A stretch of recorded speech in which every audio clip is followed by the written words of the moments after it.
Welcome to Day Zero Update for May 24th, 2026. I'm your host, Chris Elogi. I'm Brandon Perkins. And I'm Janra Victorio. And yeah, we've got a busy week of news and things to talk about. We had a bunch of Sony news, some Xbox news, Embracer Group deciding they have too many not enough companies, so they need more. And a bunch of other things that have happened here, along with the new Nintendo game getting announced.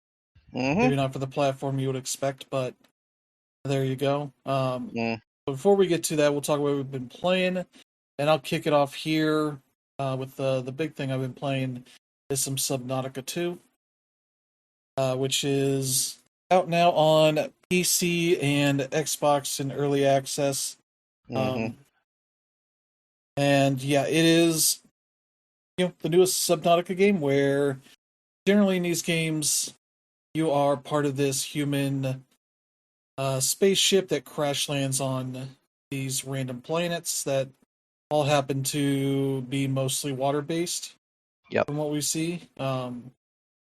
This one here, it seems like your crew was supposed to be going to maybe some other planet, from what I've read in it, and the ship ends up crashing into this other planet. I forget what the planet's called. But you kind of wake up on this submerged portion of the ship that you have to escape from and sort of get to another area. I think you launch the life pod from whatever remains of the ship that you're in. That then leads you to what is it? It malfunction itself. Like I think it's parachuting down, then it malfunctions, and you just crash into the water again. And so you're just left with the life pod as your sort of initial base of operations. Similar to how the other games have worked. But I think the big difference with this world is that it is a toxic world. They throw out some different elements like lead and cadmium, and I forget what the other one is as well. But it is sort of a toxic world that is not going to go well for you. Luckily, if you die, they just print you a new body. So there's a little bit of that going on as a means of not necessarily solving the issue, just more of mitigating the issues that you end up having. Though so far, I don't think that's played into the gameplay at all. It seems to be a story issue, but you have an AI that is in your pod called Noah, NOA, that essentially gives you story and background information and all that kind of stuff. Generally sends you on your missions to go find black boxes of where other people in the colony have crash landed and find their black boxes and see like what they were up to, why they aren't around, why they're missing, all that kind of stuff. You get a lot of interesting story out of it. You run into some people that are aware of the toxicity of this planet and are very pessimistic, and things that go on in these other like habitats that you find that do not go well. Much like the other games, you don't really ever find humans, especially early on. But yeah, where you're landing, you find there's this like big free sort of landmass that you would think you would want to go to. But you are told in some of the audio logs you find that that's maybe not where you want to go. Especially with some potential like hostile life forms or whatever is going on here. I've not gotten anywhere close to that. I've been exploring these other areas and kind of building out my underground base or underwater base right now with different pieces and such. I just got the ability to do rooms versus it just being all tunnels. So that's been fun to mess around with. And like the other games, you get a scanner that can, scan creatures and materials and plants and such that you find to learn more about them, but also it's used for the habitat builder stuff. So that, you find these other, destroyed habitats, but you can at least scan things that will give you new, just basic tables and chairs and such, but also machines that will be useful for what you need out of them. So I have a processor that is sort of where you make, ingots and some other higher tier versions of items that you can get early on, depending on what the crafting requirements are. I have a scanner that will let me scan for specific materials. Like right now, the thing I need is the lead, which I've not seen anywhere so far. So that's been the thing I'm working on, though. Once I built that, it immediately drained all my power.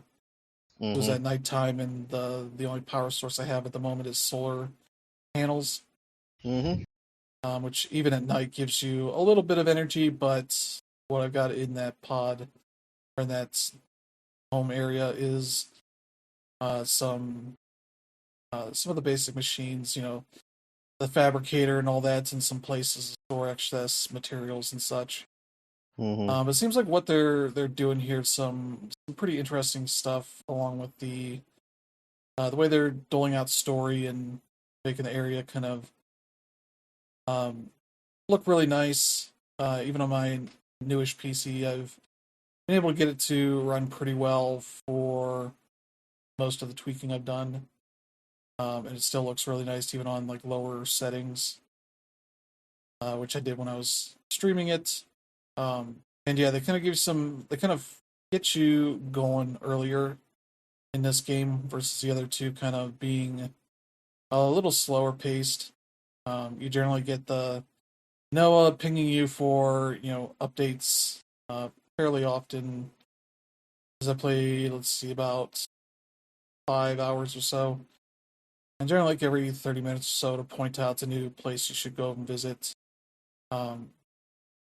And along the way, you'll run into a bunch of different kinds of creatures. A lot of fish type creatures, but also you get to some really interesting ones. Like the first predator you'll probably find is this one that is essentially a pair of twins that kind of fuse into one body when they are coming at you.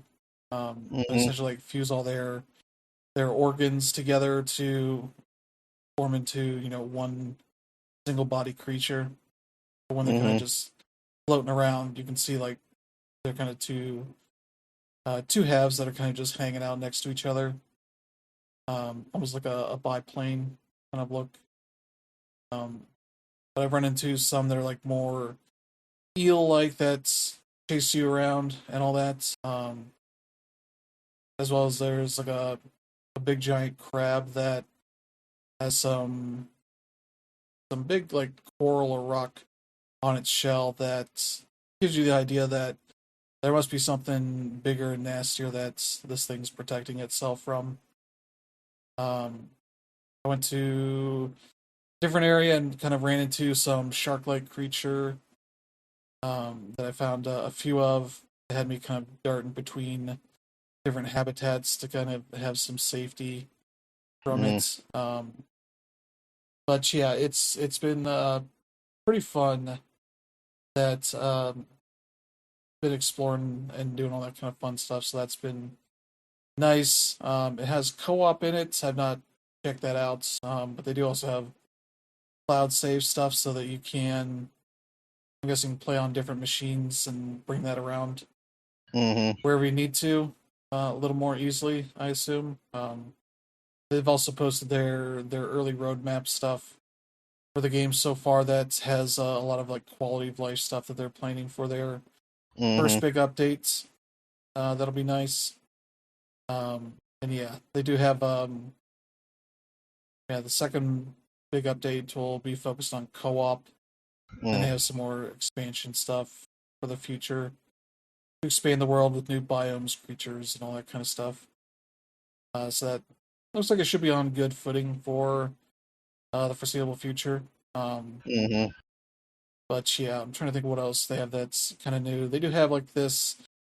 The other thing is that like you're not well equipped for this planet, so that you kind of get these genetic mutations that make you more suitable for dealing with this planet. It's like the first one you get in the opening area is sort of this one that lets you deal with the like underwater pressure better.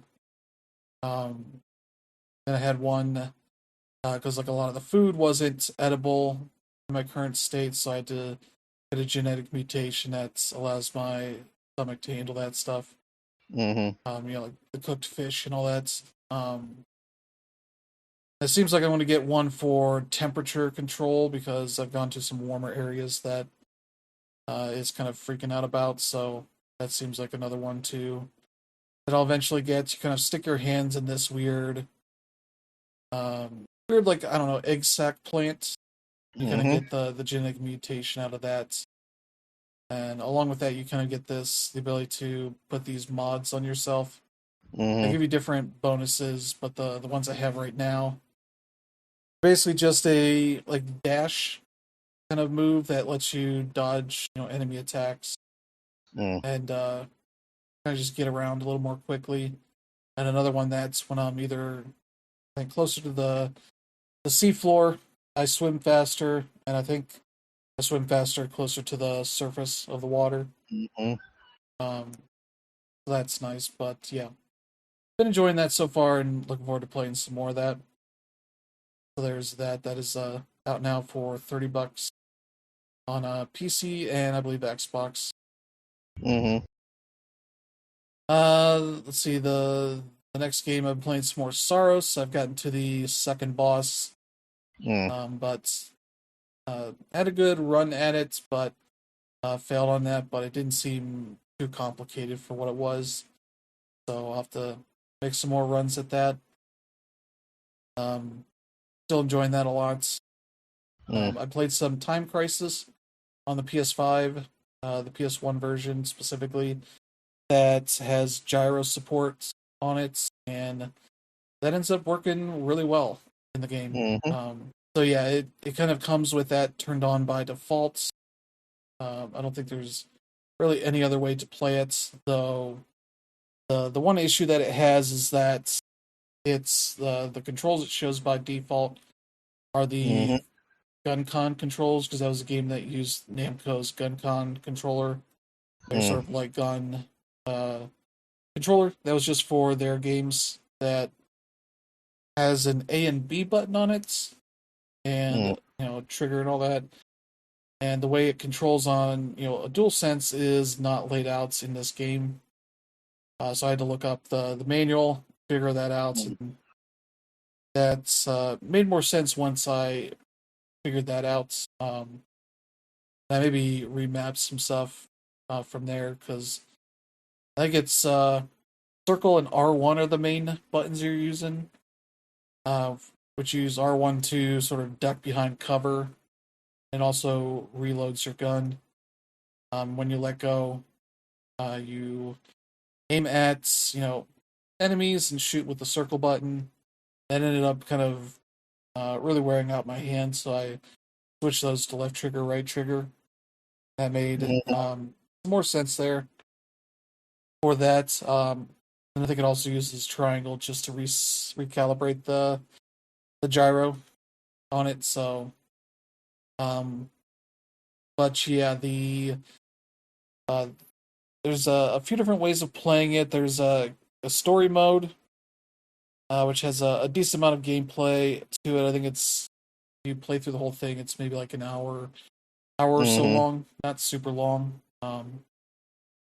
It also has an extra like special mode. I forget what they called it. I think it's a console only version of the or an extra mode that is like a branching path mode essentially. I don't know what decides the paths are going on.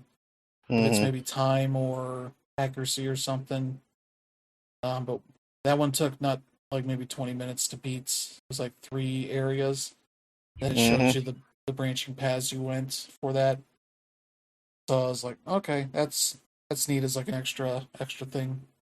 Then they have like a time attack mode that lets you just focus on the different stages and kind of play through them. Because along the way, since it's an arcade game, originally focuses on um, showing you how your time is comparing to like the record times, that kind of stuff.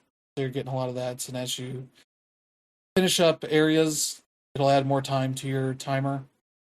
So you're trying to finish the stuff before time runs out, which isn't hard to complete most of these areas. But yeah, if you're being particularly slow, you will eventually run out of time. But yeah, that's been a really fun to kind of jump in.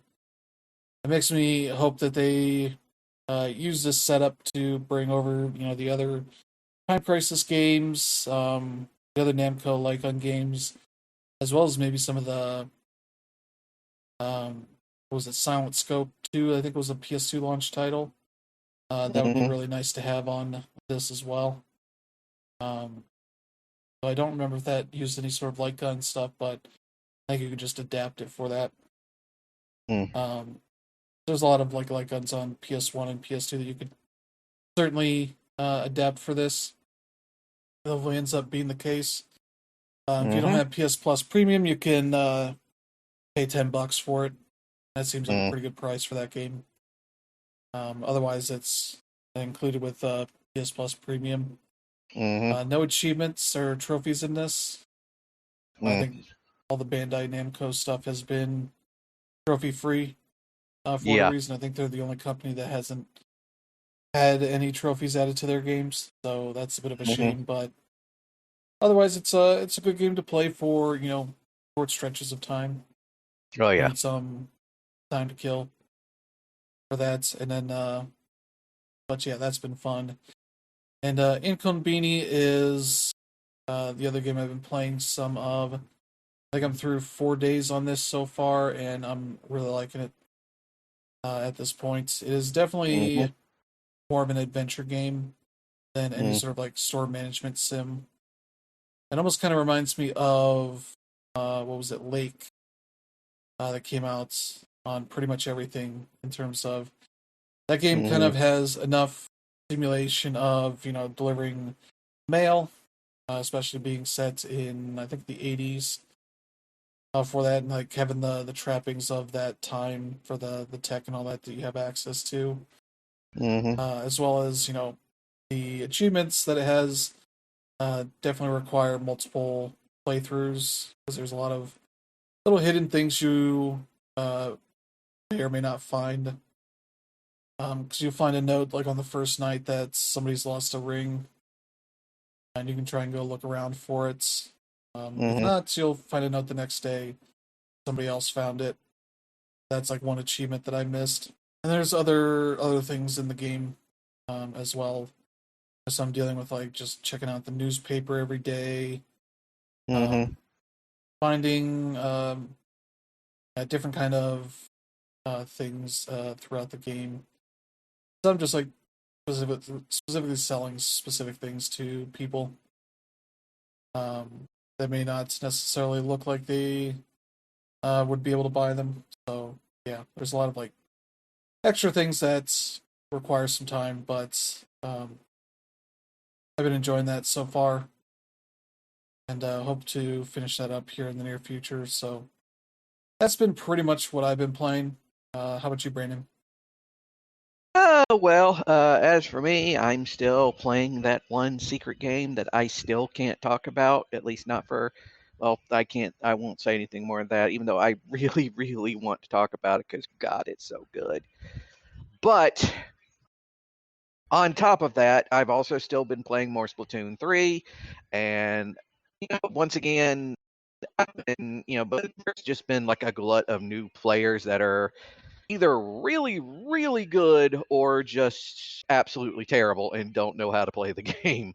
But I still love playing it, and honestly, when that spinoff comes out, I will be eagerly playing that as well.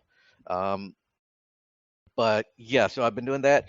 And I did finally go back to Trails Beyond again because I had been wanting to get back to that, but it's just, we've had such just a huge number of good games that have been coming out over the last couple months that, it's hard to make time for it. But I did finally get out of the first part. I'm now in the part where you're now like actively choosing between the three different storylines to play with. Obviously, there's Van and his people are still the main focus, but there's also another one where it's Reen Schwarzer and some of his people, doing stuff, and the other with Kevin, from the Gralsritter, who's also doing his thing with some of the people he's now kind of adopted into his little sort of circle of people. And again, still Trails, still good, still enjoy it. But yeah, until I can talk about that other game, that's pretty much it. Which sucks because I've been playing it so much, and it's like I have to bite my tongue because it's so good. But so Dan Reb, what about you? Yeah, I've been playing a bunch of stuff, including that game Brandon's been talking about. But anyway, here are the yeah, it's been a bunch of interesting things. Believe it or not, I have been playing Bluey and the Quest for the Gold Pen. Mm-hmm. What I did not know was that this is actually a port of a mobile game. And Yep. I gotta say, like, if this is a port of a mobile game, that mobile game was good. This game is actually pretty good. So basically, it plays like an episode, or the story is pretty much an episode of Bluey, and she and her sister are just drawing, and all of a sudden, their dad takes the gold pen away from them, and they can't use gold uh, in any of their pictures. So as a result, the dad sort of plays the bad guy, and you have to chase him and his minions around all these storybook places that you created. And basically, what you do is in each of these levels, you're on a fetch quest to like find these items to unlock the path to the next place. There's like I think 10 levels or so. But yeah, it's supposed to be an easy platinum because every level you beat ends up, getting you a trophy. And there are all sorts of collectibles in these levels, and you don't actually have to collect them all. You only have to collect a certain number of them. And at the same time, like there are so many extra ones. So if you want to go ahead and, go the extra mile and like 100% clear a level, that's totally up to you. But at the same time, if you do get enough of these items, your mom, who pretty much plays the gatekeeper, can like transport you to the next place. So, as I mentioned, this game is really, really good, but we didn't give it that high of a rating on SmashPad. Alex can attest to it. In fact, he's the one that reviewed the game and told me about this problem. Um, Once you get past level 5, at least on the PlayStation 5, and you put the game on sleep mode at any time, or you let it idle, or you turn your PS5 off, when you go back to the game will sort of like reset itself, and it'll put you back Mm. at the beginning of level 5. So, the Ah. only way to actually get through it all, and get the platinum if you want, is to raw dog the game and like just beat it. You can beat it in one sitting. Like it is easy enough and short enough, but a lot of these things can get pretty tedious. And kids these days will only play for a few minutes, whether it's by choice or by not. And at the same time, like um, having this progress bug is definitely an issue because you obviously don't want to be doing that same thing over and over. Now, as far as we know, this is only affecting the PS5 version. Um, Miles over at Temple of Geek reviewed it for But Why Though, and he played it on Switch and saw no problems. I haven't heard anything on Xbox, and I'm sure mobile is fine. So as far as we know, it's a PS5 issue. I have not seen any updates for it yet, although we did report it to the PR company. So yeah, if you are going to play this game, get it on anything but the PS5. because it's actually really cool. I enjoyed it a lot, and there are some parts that are, nice and challenging, and I think it is a nice introduction to, any kids in your family who are into games or you want to get into games, and maybe you don't have access to a Nintendo game, or like if I were raising a kid, I would have them play this over a game like a Minecraft or anything like that. But yeah, it's definitely a fun one. The other one that I got to play and finish is Bubsy 4D, and yeah, this game is I'm trying to remember the developer, right? Like right now they escaped me. Oh, Fabraz. And they also came out with Demon Tides earlier this year, which is an exquisite 3D platformer. And Bubsy 4D is very much like it. In fact, I would call it a clone, but I can't really call it a clone because they were developed by the same people. And the thing about this game is that this is probably the first Bubsy that's actually good. In fact,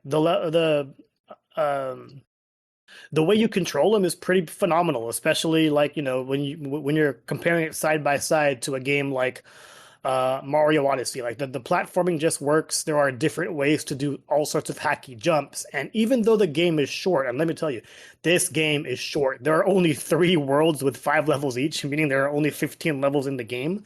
But even though it doesn't take long to finish it at all, the real fun in this game is actually in the speed running. If you're able to like beat every level within a certain time, you get this other item that is pretty much just bragging rights. So it's very much like getting all the medals in the Star Fox, but it's still really fun. As far as the way you move Bubsy, Bubsy has a typical jump. He has a pounce move that is only his only real way of attacking. He also has the ability to float for a little bit, and then the pounce also acts as another farther jump. So, you can go ahead and try to combine different ways to use these things. And if you pounce on something like a balloon, that actually resets your jump. So you can actually jump higher and farther or wherever you need to go. So I thought that's a pretty cool mechanic. As I mentioned, the game is short, so that's definitely going to be an issue to people. But also, it's $20. $20 for a really good platformer is solid work. And if anything, this is sort of a introduction to how good Fabraz is as a 3D platforming developer. Like I said, Demon Tides came out earlier this year, and that game is lengthy. That is almost a 30-hour game. Right now, it's only available on PC. It's coming out on Switch soon, and I definitely look forward to getting my hands on that. But yeah, this is a solid platformer. I don't want to say Bubsy is back because Bubsy has always been around. It's never been good. But I think the punchline is the fact that this game is actually good and enjoyable. So definitely not a waste of time there. If anything, I do feel like the levels are generic and don't really have any sense of real sense or variety to anything happening in the story. But if you enjoy fourth wall breaking and deadpan humor with some sarcasm, there's definitely a lot to really enjoy with Bubsy. I am glad that we got Kayla to review it, who is a Bubsy super fan. I didn't know those exist, but she really loved her time with it, and I'm glad we gave her the chance to review it. Moving on, I've also been playing a little bit more of Invincible VS or Invincible Versus, and yeah, this game is fantastic. If you've played Killer Instinct, it's very much like that. It has a little bit of Killer Instinct's DNA along with Mortal Kombat, which makes sense because if you've seen an episode of Invincible, it is a very brutal show, and it's a video game that's just as brutal. Like you can have overkills that pretty much just pretty much make your opponent explode. You can behead them with the various moves that you have. It's overall it feels good. It's also friendly to newcomers or people who are not used to fighting games because if you want, you can go ahead and mash the square button to do various combos. But at the end of the day, if you're someone that actually spends the time to get good at this game, like you can become a master at it. And the developers definitely wanted to make this a Evo worthy game, and I definitely think they'll be on their way there. Also, the game is also at a low price, and they're seeing continuing updates. So, all the more power to them there. I've also played a little bit of Table Flip Simulator. That game also came out this week. It is an indie game that is just like it's all sorts of crazy. So basically, the plot here is you go to work on your birthday and your boss makes you work on your birthday and makes you do all sorts of like dumb stuff. So you end up getting mad, breaking all of the portraits of your boss at the grocery store or the the cafe, wherever you end up working, because every level is working at a different place. And then as soon as you finish the main objectives in each level, you flip your table over. That's why it's called Table Flip Simulator.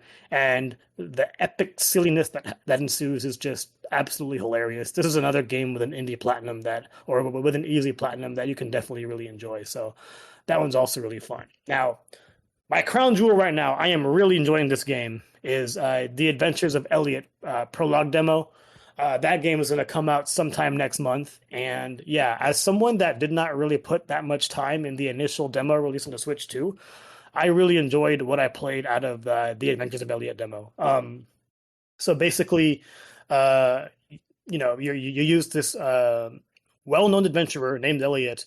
You learn a little bit about him, but this demo is really about just getting your feet wet with everything. This game is made by Team Asano, so you definitely have the awesome HD 2D look.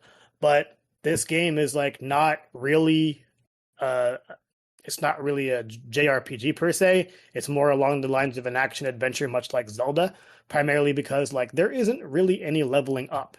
You do collect a lot of loot that can definitely increase your abilities, but at the same time, all of the enemies that you fight in the action-based combat system are very much sponges where you just continue to inflict damage however way you do it, and it doesn't really like your there is no leveling, so you don't have to worry about being over or under leveled, as long as you're doing the right amount of damage with whatever weapons you have, and you have a lot of them. You have a sword, you have a spear, you have a bow and arrow, you have bombs, and all of these things will also help you in the overworld. There are some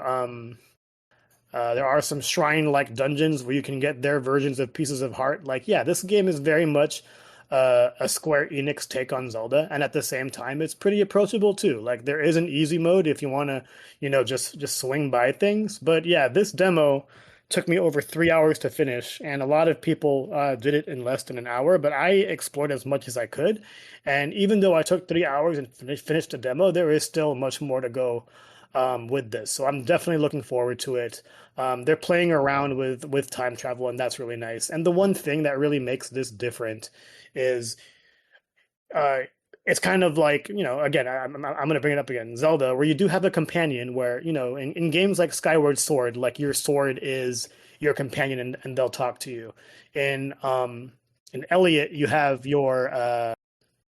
this pendant that was blessed by the princess of the region that you're in, and it allows her to talk to you throughout the entire game. And the best thing is you don't have to like flip through mindless dialogue. Like, she is actually talking as you do things. Does she get annoying? Yes. Like, you don't really need to have someone, talk about a treasure chest that's nearby or the contents within it.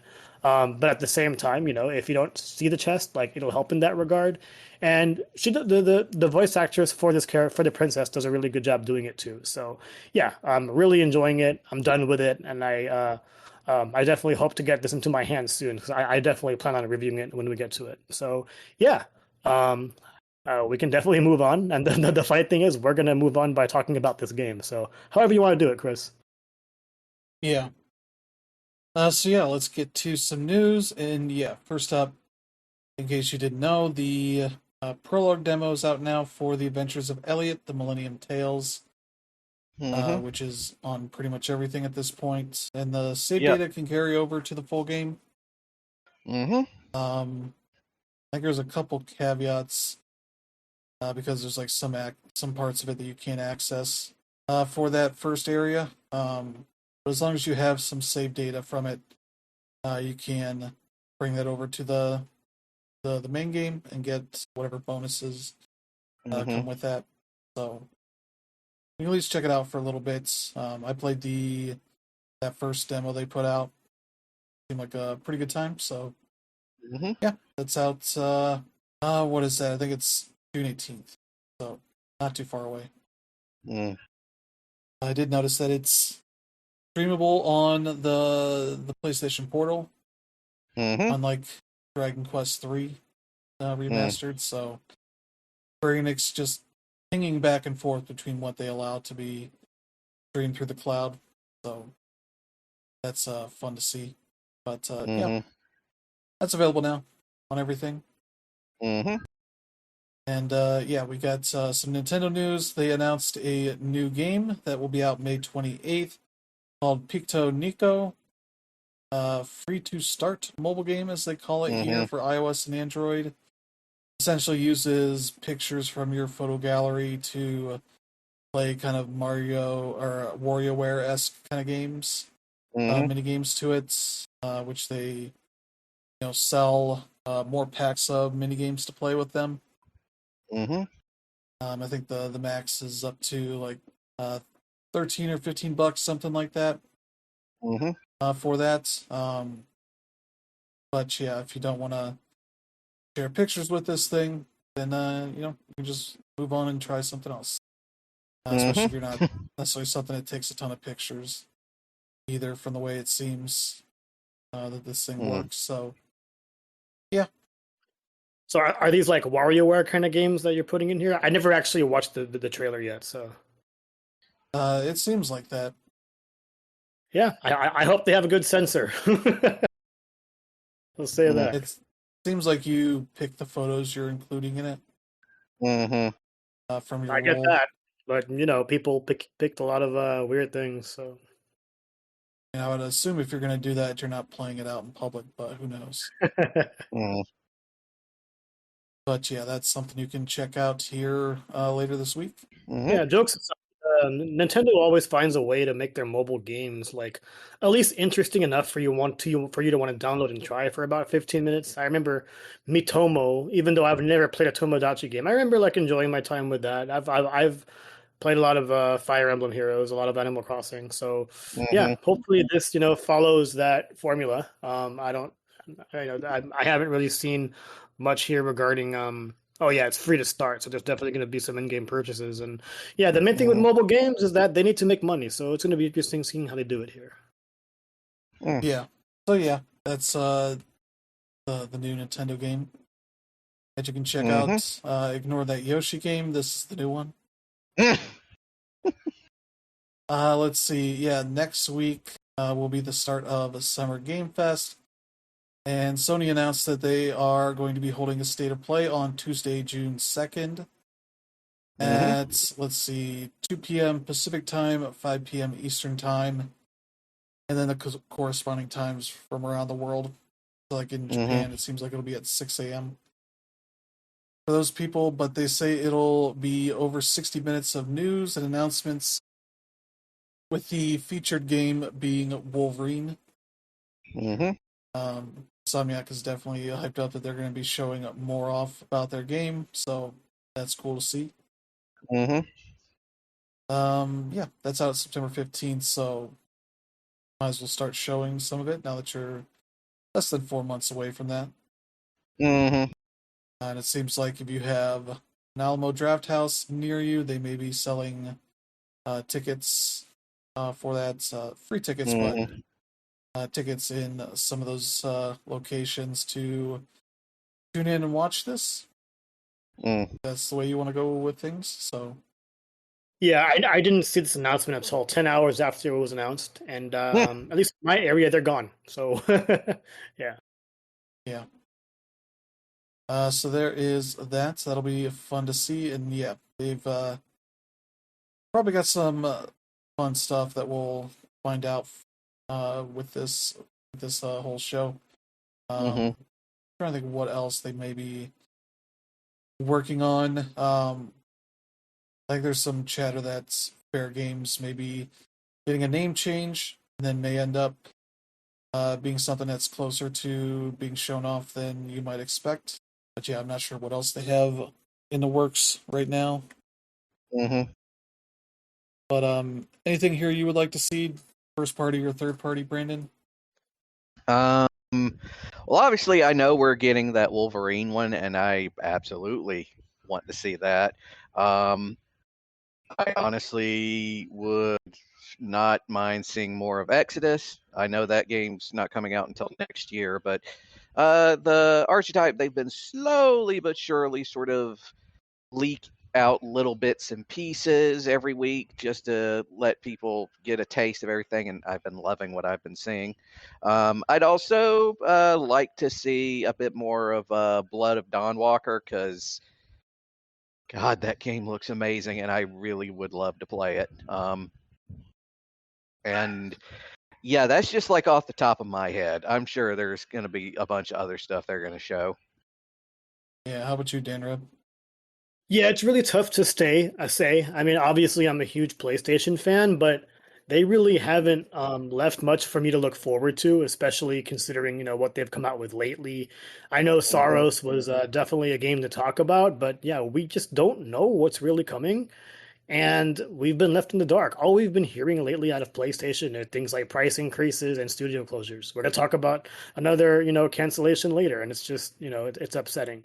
At the end of the day, like I'm going to watch it like a fan, and hope that there is something good to show this year. But all I can really think about right now are things like third-party announcements. We already know Grand Theft Auto is going to be the big thing this fall.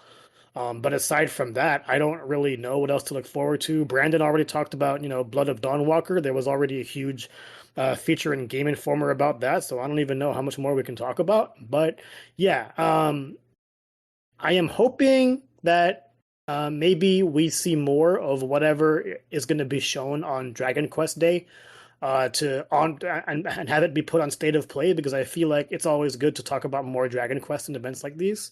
Hopefully it's Dragon Quest 12. I don't know, but yeah, I'll just say I'm looking forward to it, but I don't really want to say too much about like what's going to come out, because at the end of the day, I just want something nice. Yeah. Trying to look at some upcoming releases that let me see. Yeah, I think Phantom Blade Zero will probably see here. Mm-hmm. Because that's out September 9th, so another one that's not too far away. Maybe we'll see the Metal Gear Solid Master Collection 2. Mm-hmm. That could be something that we see at some point here. Let me see. Yeah, maybe get a date for Onimusha, because that's out this year. Yeah, Control Resident is another game that's I think they've had on one of these shows. I don't know if it was the State of Play or one of the Summer Game Fest things. Mm-hmm. That could also show up there as well. There's like the new Tomb Raider game, Legacy of Atlantis. Yeah, let's see. Star Wars Galactic Racer, we already got a date for. Um, yeah, Mega Man Dual Overrides next year. If that's an early game, that might be something that gets a date at one of these shows. Mm-hmm. There's another Tomb Raider game, Catalyst, that's out next year as well. But yeah, there's some definitely some interesting stuff. As for Mm-hmm. Sony things, I think we can definitely probably see at least one or two more games getting shown here. Mm-hmm. Maybe stuff that is out next year, something like that. I know we had the God of War collection was announced. That's probably not far enough along to be worth showing. But maybe there's something else. I know there's supposedly the Freya game. Maybe that's far enough along to start showing. But yeah, definitely some nice bit of intrigue, because we've got a little bit of a lull in some of these studios to see what their next thing is. So yeah, that looks like that should be a fun show. But yeah, we got news here out of Bungie. That's basically they are ending active development of Destiny 2 as of June 9th with the final big updates, as they call it. Trying to see if there was information on exactly what that one. Yeah, Moment of Triumph is what they're calling it. Mm-hmm. That has. Let me see. Yeah, I guess it's just doing a lot of reflection on big moment things you've done and all that kind of stuff. Um, that seems like a nice thing. So yeah.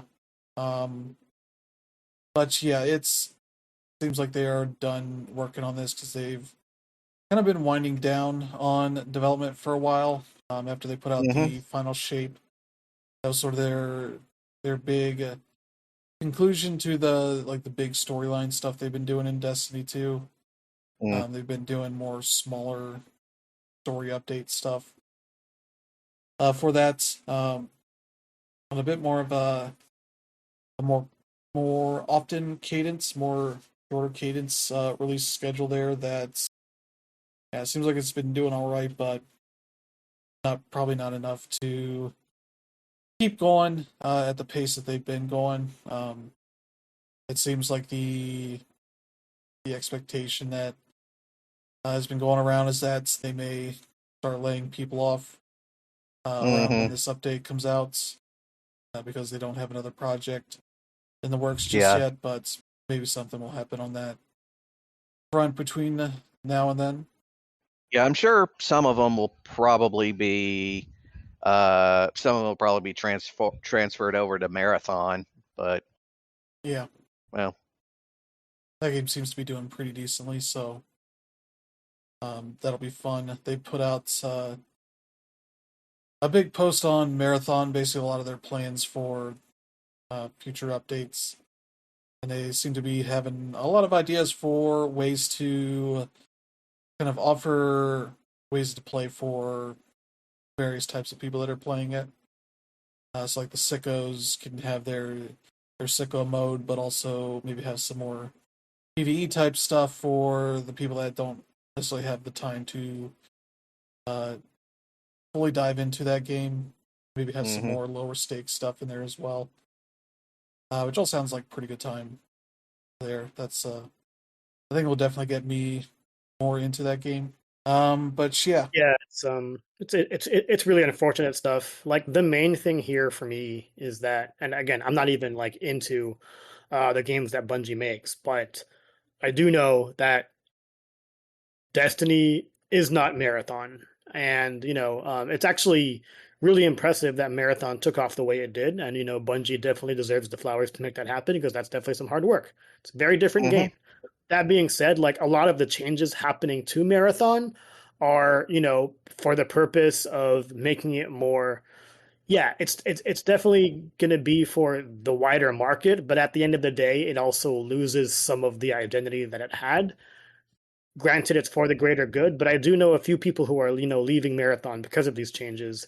And it's really sad that, Destiny 2 technically isn't even done. They're canceling a lot of the stuff that we know was planned for. And, along with that comes the layoffs. And like it's really unfortunate, especially, being backed by PlayStation. Like you thought out of all the companies, trying to eat each other up, this is one that would definitely help. But it's not. Like, they use Bungie's expertise to, cancel the multiplayer from The Last of Us. And you would think that expertise would lead to something, but no, we're seeing people get laid off anyway. So it's a really unfortunate situation. We're seeing Marathon change to something that it might not be. Like they haven't really been known for PvE, and all of a sudden, like they're having it. And at the same time, like we don't know if there'll be a Destiny 3 because it's constantly been rejected. So I don't know. It's news that doesn't sit well with me, but at the same time, it doesn't surprise me either, and that's really the unfortunate. Yeah, and despite the way that it seems like people are talking about it, Destiny 2 is not being shut down. They are going to keep it playable for people for a long time. Like I think the original Destiny is still plenty playable. It's just not the main thing that they've been working on. But they've had a pretty good run with these two games over the last 12 years. That's a lot better than a lot of games end up getting for this style of game, especially when it was a paid game for most of its existence. So they've definitely been running into tech issues that have caused them to have to vault these expansions to keep the rest of the game playable. That's not a great way to have to handle that stuff. It would be nice if there would be a way to make all of that playable in some form, but it seems like that engine that they've been working on for this game has just kind of reached its limits. So maybe they do get some sort of new Destiny game in the works or something else in the works that will keep them whole. But yeah, we'll see where that ends up going for Bungie. But yeah, I don't know if you have anything else to add, Brandon. No, not really. All right. But yeah, with that, we do have some other interesting dev news.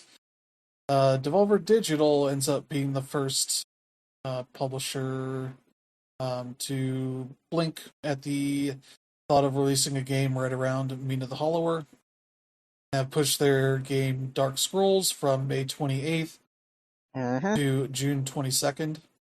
Yeah, I don't blame them because I have a feeling Mina's going to clean up that week. Yeah. And they had a fun, cheeky announcement saying, when we said we were releasing Devolver Digital and Doink Soft's Dark Scrolls on May 28th for PC and Switch, the super rad pixelated fantasy themed action platform that fuses shmup style chaos with roguelite progression, we actually meant June 22nd. It's nothing to do with our friends at Yacht Club Games announcing that Mina the Hollower would be launching a day later on May 29th. Nothing at all. Yeah, this is a dope move. Like Brandon said, Mina is gonna clean up, and generally, I would say that it's nothing to worry about.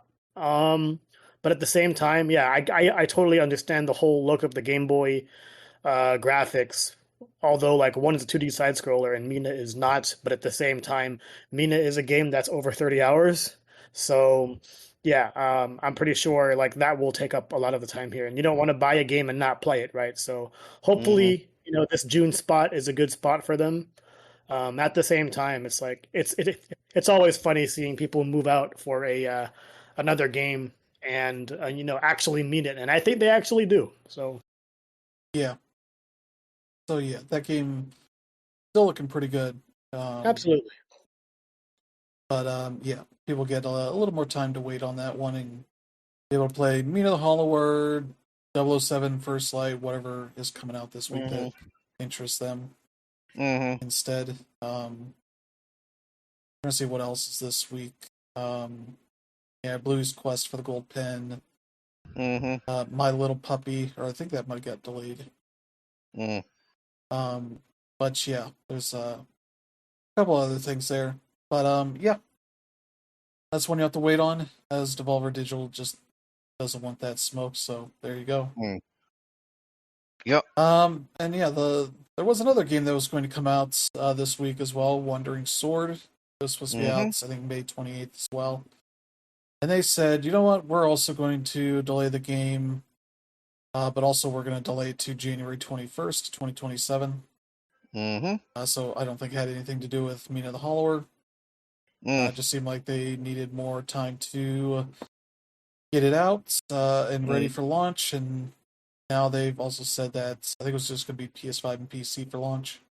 But now the Switch 2 and Switch versions that they were planning to launch later are going to be at launch that day. And there's also an Xbox version that will also be out at launch. So I'm guessing might also be getting those versions ready, or also just decide to push it, not have multiple launches and just focus on one on all the platforms.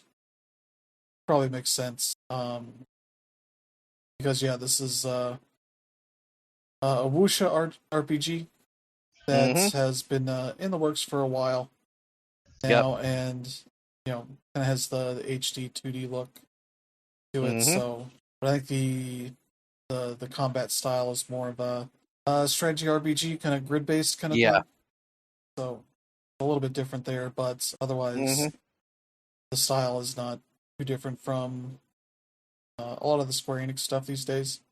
Maybe that's what they're doing. Dragon Quest 12 is they're making it look like this, doing HD 2D for everything.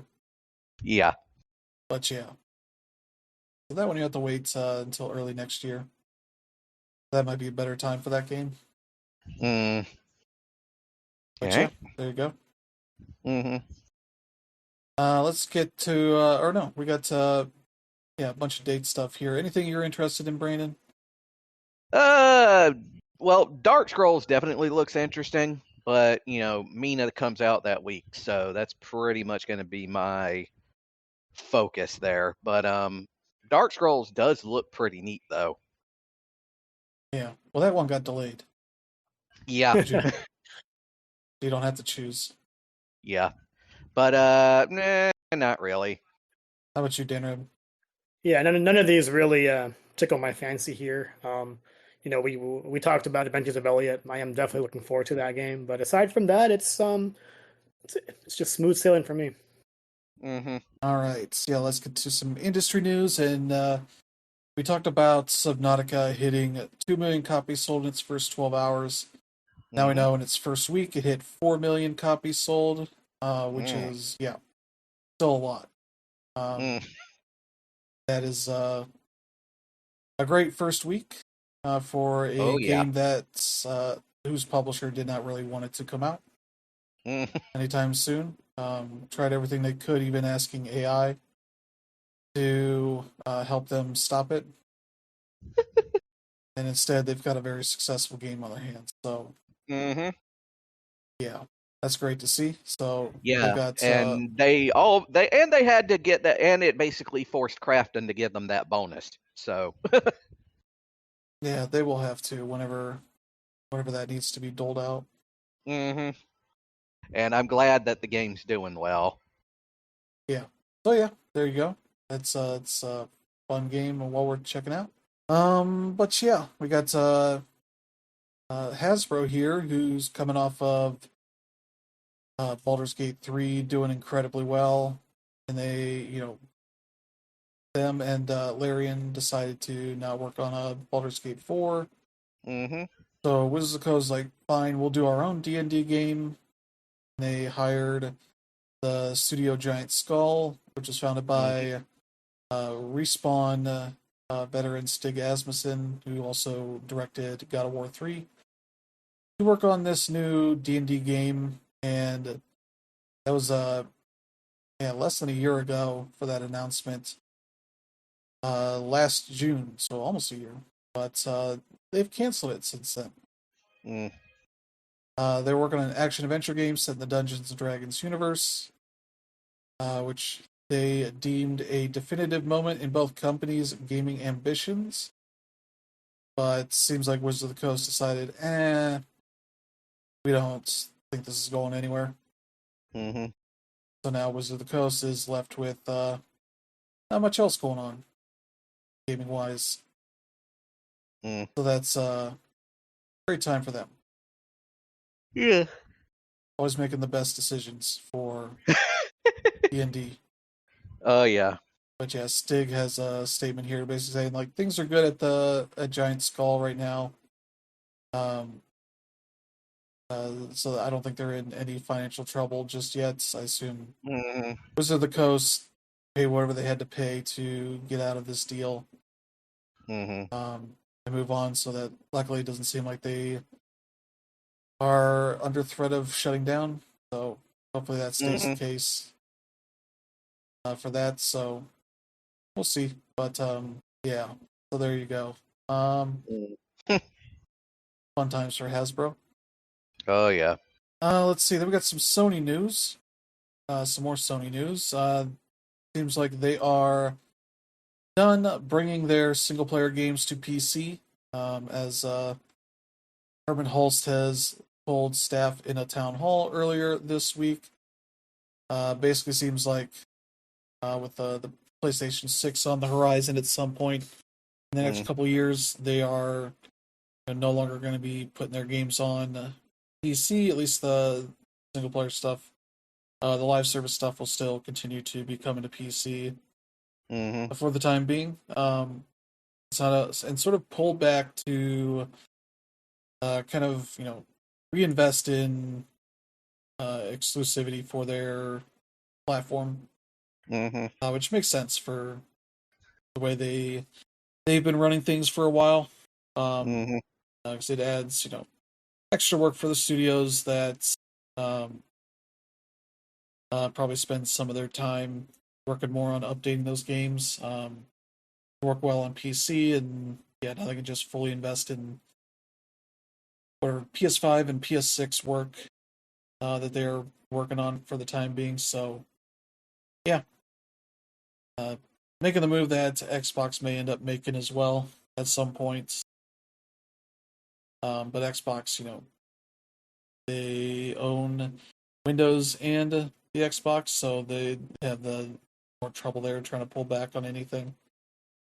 But yeah, it seems like probably not a big deal for the PC audience as well because they've not really bought much of their PC offerings that we've seen. So Sony doesn't seem to consider that a huge loss at this point. So yeah, but yeah, there you go. I don't know if either of you have anything to add on that. Honestly, let's be honest. On the one hand, I kind of saw it coming, but it still kind of sucks. Yeah. But like they're kind of going all in on the on like a lot of on like exclusivity going forward. So they're the fact that they sort of decided to just drop the PC part doesn't really surprise me. Yeah, it's a move that was pretty much long rumored. We've heard this for a bit, and it's good to see it. Not really good to see it official, but it's at least we know now, right? And yeah, like at the end of the day, you do want to see more games come to more consoles, but in regards to a company like PlayStation, who you would think they're at the top of their game. If you want to stay in the console business, you need to have your exclusives out. Like, the PC gaming bit is definitely a huge audience, but at the end of the day, like PlayStation is building a brand that has, it's sort of lost value. It's like if you're not Naughty Dog, it's like who cares, right? Like Staros has came and went. Obviously, it's a good game, but we're not really hearing much as far as its success in sales. I feel like Ghost of Yotei kind of went that direction too, but also Ghost of Tsushima sold really, really well on both PC and PlayStation. So there's that. But yeah, if you want to continue to sell your boxes, you need to have a reason to do that. And if you're having people and PC players are patient, they will wait 5 years for your game to come out. They will wait 10 years. So, if you want to give them a reason to get your system, you got to have those exclusives. So I totally get it. But yeah, at the end of the day, I still want to see more output from them. Yeah. So yeah, that's the one part of the Sony news for this week.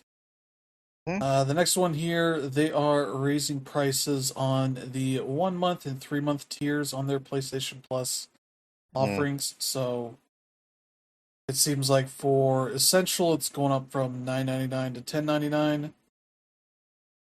Extra, it's going from $14.99 to $16.99. And Premium is $17.99 going up to $19.99. The 3 month is going up. Let's see, Essential going up $3 to $27.99. Extra's going up $4 to $43.99, and Premium is going up $5 to $54.99. Unless to me, if you're, I don't think you really should be paying 1 month or 3 month unless you just want to spend, play multiplayer stuff or whatever for a short bit. Otherwise, the year is kind of the best value of that, and they're not adjusting any of those prices, it seems like. I think PS Plus Premium is still, what is it? I think it's $170, which is a pretty good value for what it is compared to like Game Pass that does not offer any yearly discount stuff. That's like $270 something. If you just keep the monthly going for the whole year, a good $100 more. Yeah, it's $160 for PlayStation Plus Premium for a full year. Whereas if you just want extra, that seems to be a pretty decent value as well. Essential is $80, which is definitely more than it used to be. But you get the bare minimum there. The monthly, I don't think it's a great value outside of just 1 month here and there. Which this price just doesn't really change that much. But yeah. Yeah, the PS Plus Essential and all those tiers. It's something I have, but it primarily is because I keep forgetting to cancel it, and I don't remember when it ever renews, and that's my own fault. I fell into the pit that way, but at the same time, I do see some worth to it because I do play um, games on stream via the portal. So and I do find that really useful when I want to, especially since my portal for some reason isn't the best at actually connecting to my PS5 through remote play. So being able to play a lot of these games via streaming is nice, and part of it is even like our review codes show up as streaming media. So that's definitely a plus. But yeah, like I only have it because I keep forgetting to unsubscribe. And then the other thing is like you're talking about the various deals compared to Xbox. At least when I used to subscribe to Xbox Game Pass, I used to make use of this discounted CD keys. I don't know if they still do that anymore, but that was the way I used to do it. Yeah. You end up having to go through a lot of side avenues to get it cheaper for that, but they've killed a lot of that stuff since then. Especially when if you're using like Microsoft Rewards or whatever to get discounts on that. But yeah, that kind of thing is still there. But yeah, that's your second of Sony news here.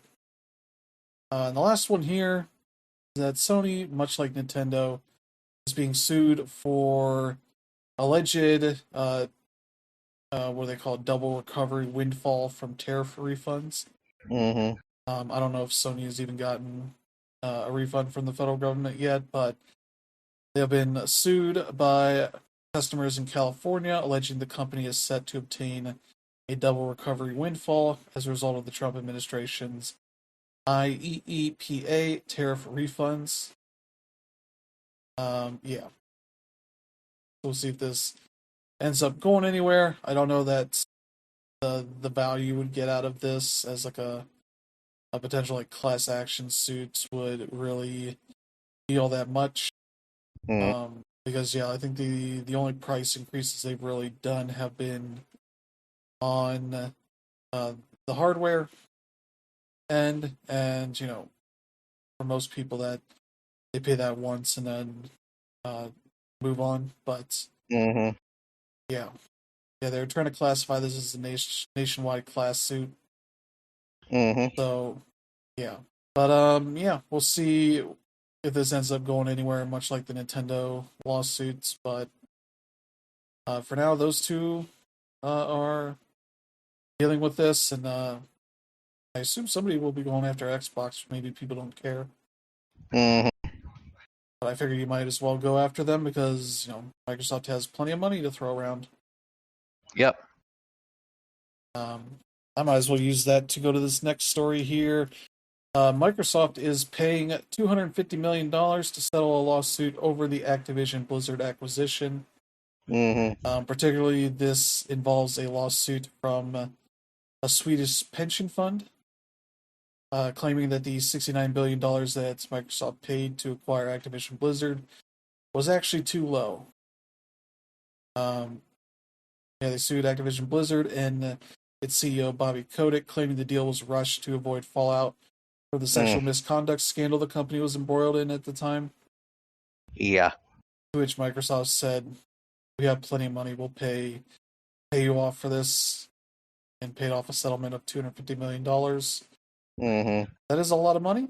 So yeah, and I guess Bobby Kotick and his lawyer have basically thrown a fit over this.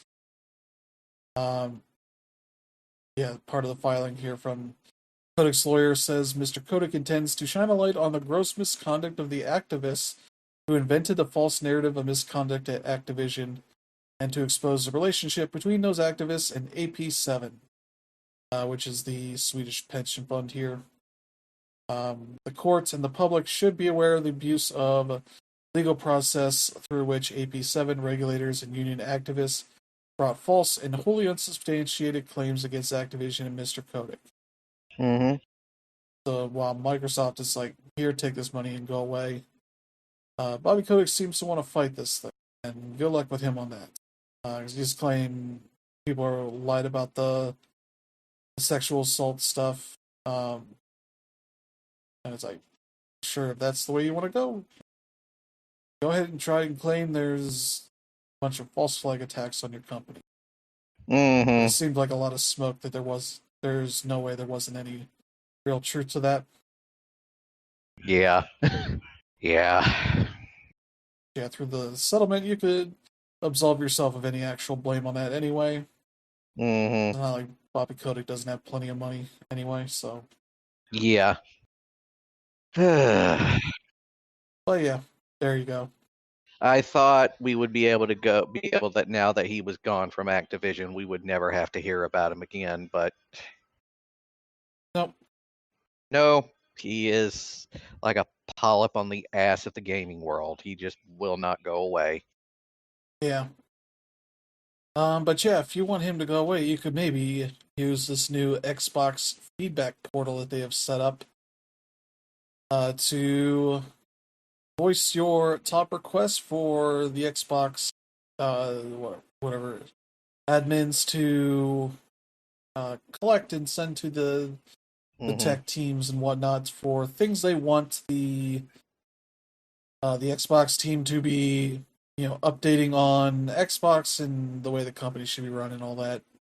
I think they've had one of these things set up in the past, but the top stuff here is a lot of things you would expect, but also they don't need to be told this stuff for this means. Like the top one here is exclusives. Xbox was built off of great game exclusives. You cannot sell any consoles without a reason to buy the console compared to your competition, or even sending your tentpole games over to your competitor. All caps, bring them back, please. Like that one has 17,000 upvotes. The second one is make online multiplayer free to access. Yeah. Online multiplayer availability for all games across all generations of Xbox should be free. And all the features of Game Pass into one subscription for $9.99 like Xbox Gold back in the day. Yeah, they'll definitely take a loss on that. The multiplayer stuff they might do free, but they're definitely not going to be like, make all your subscriptions $10 a month. That's it. And this is the problem with open user feedback. Like, yeah, there are some times where a company will take a hit, but the problem with user feedback is that the vast majority of it is going to be ways to make your product cheaper. Guess what, folks? That doesn't make your company money. So, yeah, people need to realize that. Yeah. There's one here. It's like, do more of the backwards compatibility stuff. An Xbox Game Pass family plan, which that's something I think they thought about doing or worked on. There's one here that says they are doing it. Playtime will be displayed in total hours instead of days, because I think it would roll over if you hit over 24 hours on a thing. It would be like 1 day, 2 hours, whatever. It's like that's literally something they can do real quick. So they're supposed to measure like, yeah, we're doing this. Okay. Is that something? I don't know. Maybe it's something they needed to be told. I don't know. One here, it's like bring Xbox avatars back, and it's like, buddy, we're long past that. One here for allowing disc-based games to be played in Project Helix. One to just come back to Brazil, pay more attention to us.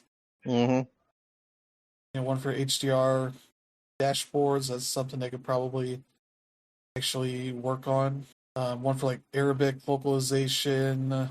Please remove ads from the home screen. They're not going to do that. Lower the price of the systems. They're not going to do that. A lot of the stuff is either things that they probably already have on a list.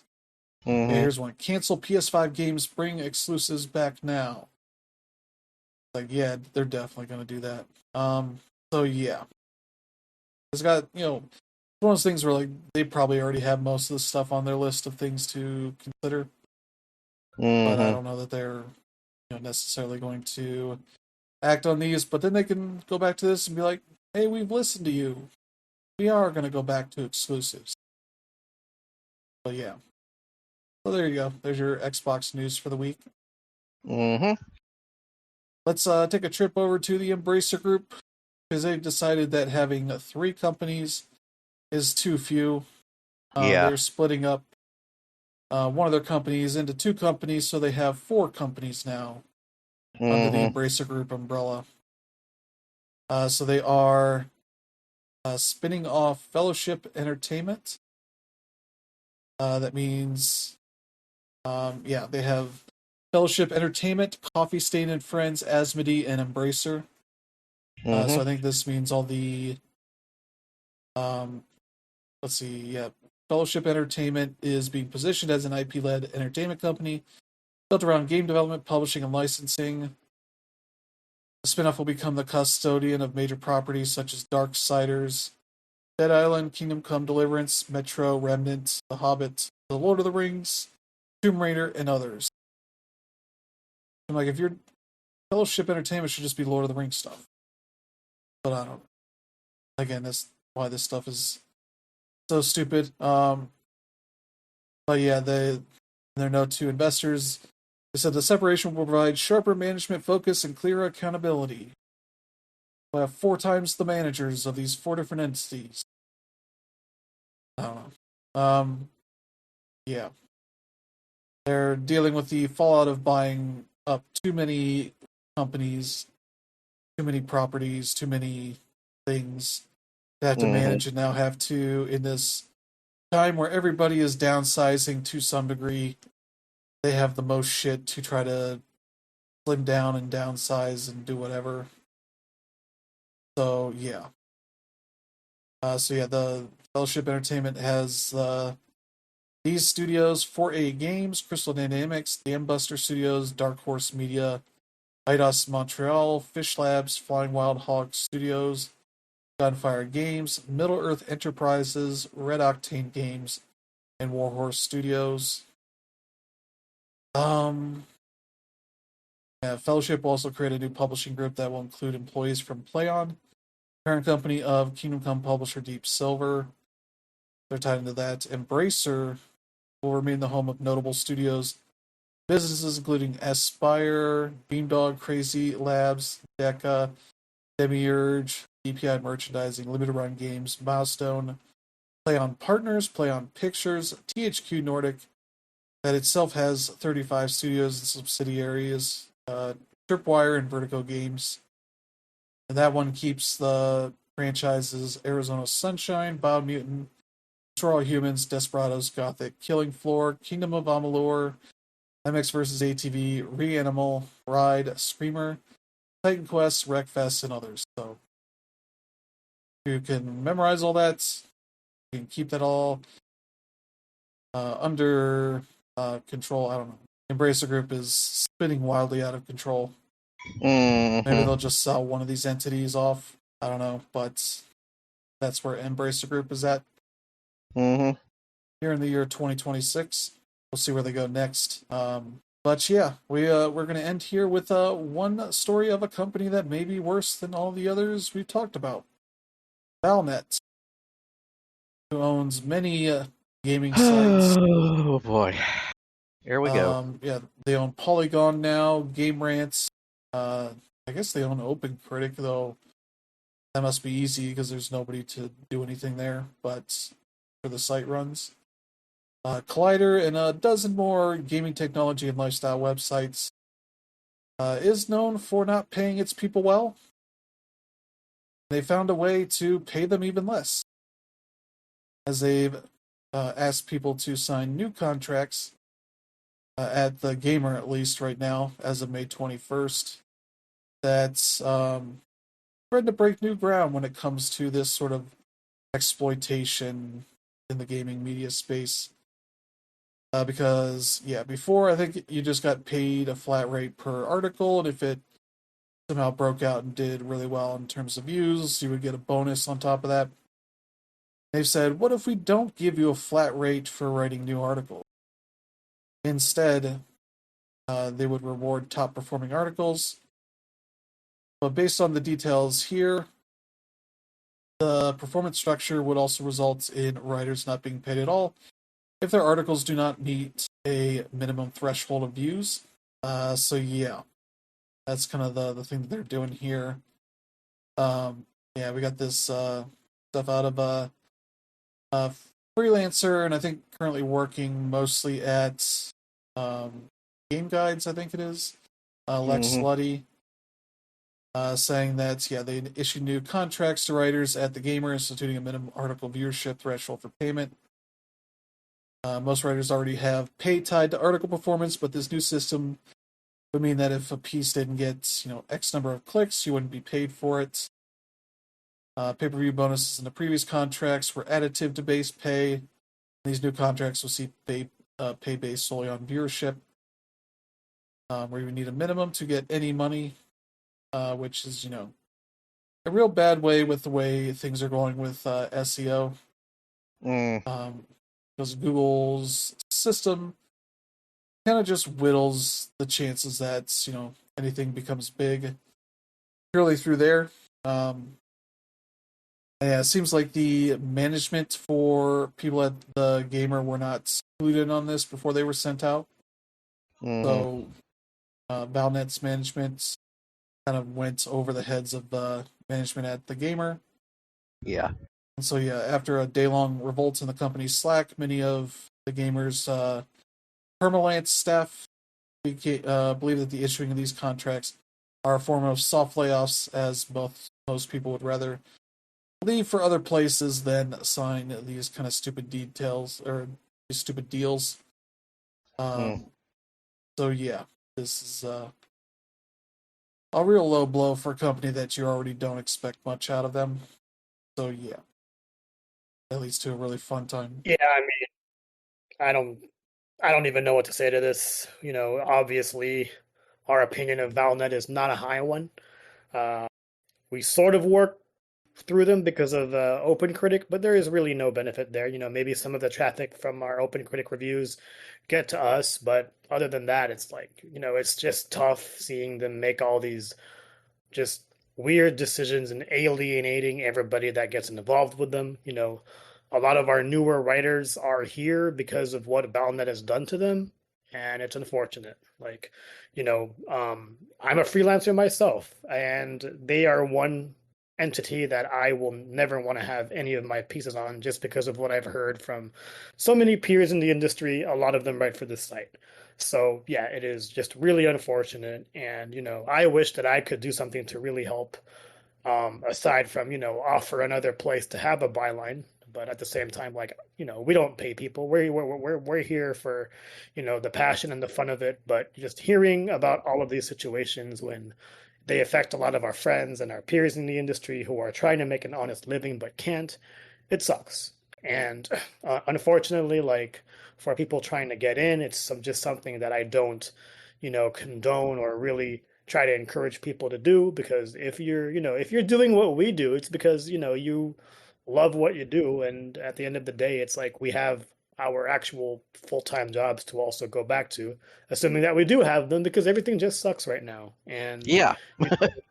just looking at SEO in general, like, there are some guidelines we do follow just for discoverability, but at the same time, with all the advancements with Google AI, they've pretty much ruined any reason to even click on a site that even shows up on Google. So yeah, it's just not a fun situation to be around. At the same time, it is good to know this stuff. That way we can further continue to not support these people. But at the end of the day, it's like, I still want to be able to support my favorite writers. And aside from things like Patreon and things like that, I also don't know how, and it sucks.